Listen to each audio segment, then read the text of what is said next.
शर्मा, आप देख रहे हैं एसपीएन 9 न्यूज। स्वागत है आपका हमारे इस खास प्रोग्राम में। प्रोग्राम की शुरुआत यूपी चुनाव से। जी हां, आपको मैं बता दूं कि यूपी में पंचायत चुनाव है, उसकी तैयारियां जोरों पर है और पंचायत चुनाव को लेकर राजनीतिक पार्टियों ने खास तरह की रणनीतियां बनाई है।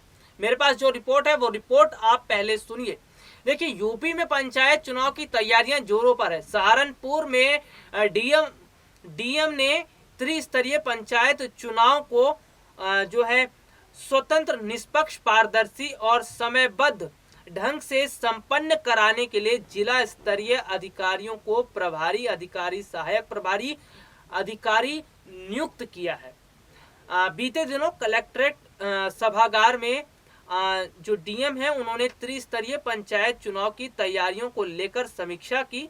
इस दौरान उन्होंने कहा कि एडीएम वित्त एवं राजस्व विनोद कुमार को उप जिला निर्वाचन अधिकारी पंचायत के रूप में प्रभारी अधिकारी नियुक्त किया गया है। और इसके बाद आप खबर ये सुनिए कि जो राजनीतिक पार्टी है, चाहे वो कोई भी राजनीतिक पार्टी हो, इस चुनाव में जीत हासिल करने के लिए वो भी पूरी तरह से कोशिश कर रही है, क्योंकि ये उत्तर प्रदेश का जो ये पंचायती चुनाव है, ये पंचायती चुनाव इन राजनीतिक पार्टियों के लिए भी अहमियत रखता है। और गौर करने वाली बात यह है कि अगले साल उत्तर प्रदेश में विधानसभा चुनाव होने वाले, तो ऐसे में चुनावों से पहले राजनीतिक पार्टियों ने अपनी पूरी कोशिशें कर ली है और चुनाव जीतने के लिए वो तमाम तरह की रणनीतियां भी बना रही हैं। अब खबर की तरफ बढ़ते हैं और देखिए, जैसा कि मैं आपको जानकारी दे दूं कि और जो रिपोर्ट है मेरे पास वो क्या कह रही है। इसमें जो है वो अधिकारी अपना पूरी तरह से काम कर रहे हैं और इसके साथ ही कानून एवं सुरक्षा व्यवस्था को बनाए रखने के लिए भी सारे जो काम है वो ये किए जा रहे हैं।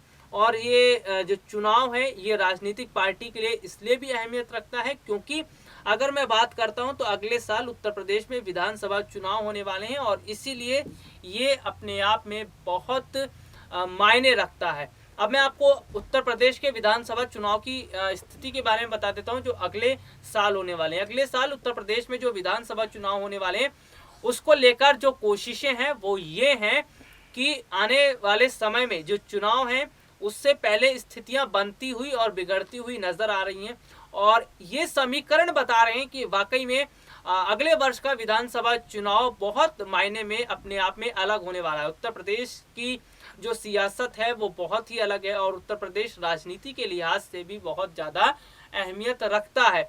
तो तमाम तरह से यहाँ पर राजनीतिक पार्टियों की कोशिशें हो रही हैं और चुनाव से जुड़ी खबरें भी हम आपको लगातार बता रहे हैं। और आपको मैं बता दूं कि उत्तर प्रदेश में विधानसभा की कुल 403 सीटें हैं और उसके बाद जो फिलहाल समीकरण बन रहे हैं, फिलहाल की जो स्थिति बन रही है वो ये बनती हुई नजर आ रही है कि जो संभावनाएं बन रही हैं, जो स्थितियां बन रही हैं वो वाकई में अब की बार परेशानी का सबक कई राजनीतिक पार्टियों के लिए कर सकती हैं। तो फिलहाल के लिए जो स्थितियां बन रही हैं, बिगड़ रही हैं, इसको लेकर तो कुछ नहीं कहा जा सकता, लेकिन आपको बता दें कि चुनावी दौर जो है वो शुरू हो चुका है और राजनीतिक पार्टियां ये चाहती हैं कि चुनाव जीतने के लिए तमाम तरह की कोशिशें की जाए। ऐसे में वाकई में अब देखना होगा कि किस तरह से ये जो चुनाव है ये फायदा इससे किस राजनीतिक पार्टी को होता है। तो तमाम जो राजनीतिक पार्टी हैं, कोई भी पार्टी हो, सभी कोशिशें कर रही हैं और चुनाव से पहले सभी राजनीतिक पार्टियां कोशिशें करती हैं, लेकिन किस राजनीतिक पार्टी की कोशिशें ज़्यादा कामयाब होंगी, किस राजनीतिक पार्टी को सबसे ज़्यादा फायदा होगा, ये आने वाले समय में पता चलेगा। और आपको बता दें कि जो उत्तर प्रदेश का जो चुनाव है, इस चुनाव में फिलहाल जो स्थिति बन रही है वो ये है कि वोटर्स भी जो है वो थोड़ा सा अलग होते हुए नजर आ रहे हैं, वोटर्स भी बढ़ते हुए नजर आ रहे हैं। और वोटर्स का बढ़ना मतलब चुनावी जो राजनीतिक चुनावी खेल है इसको बिगाड़ना। वोटर्स बढ़ते हैं तो इससे कई राजनीतिक पार्टी हैं जो उनको नुकसान का सामना करना पड़ता है, क्योंकि पहले जो वोटर्स एक तरफा किसी भी एक पार्टी को वोट करते थे, आज वो वोटर्स डिवाइड हो रहे हैं। तो जाहिर सी बात है कि वोटर्स बटेंगे तो बड़ी राजनीतिक पार्टियों को नुकसान हो सकता है। लेकिन चुनाव जीतने के लिए राजनीतिक पार्टियों की आगे क्या और तैयारियां होगी ये बहुत मायने रखता है, ये बहुत बड़ी चीज़ है और ये आने वाले समय में देखने को मिलेगा। तो फिलहाल के लिए आज मुझे इजाज़त दीजिए, नमस्कार।